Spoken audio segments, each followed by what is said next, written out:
ఆగండి, ఆగండి, ఆగండి. మీకు ఒక మంచి స్టోరీ చెప్తా. అలాగే స్టోరీ నచ్చితే మాత్రం ఖచ్చితంగా లైక్ చేయండి. అలాగే సబ్స్క్రైబ్ చేసుకునే వాళ్ళైతే ఖచ్చితంగా మన ఛానల్ని సబ్స్క్రైబ్ చేసుకోండి.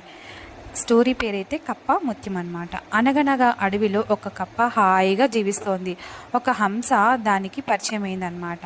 కొద్ది రోజుల్లోనే అవి ప్రాణమిత్రులయ్యాయి. ఒకరోజు కప్ప కొలనులో తామరాకుపై తేలుతూ హంస ఒడ్డున నిలబడి మాట్లాడుకుంటున్నాయన్నమాట. ఈలోగా ఎట్నుంచి వచ్చాడో ఒక వేటగాడు హంస మీదకు హఠాత్తుగా వల విసిరాడు. వలకు చిక్కిన హంస విలవిలలాడింది.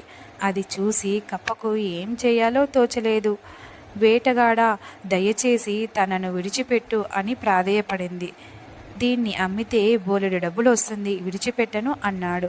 నీకు డబ్బు కావాలా, అంతే కదా, ఉండు అని కప్ప వెంటనే నీటిలో మునిగి కొద్దిసేపు ఆగి ముత్యంతో పైకొచ్చింది.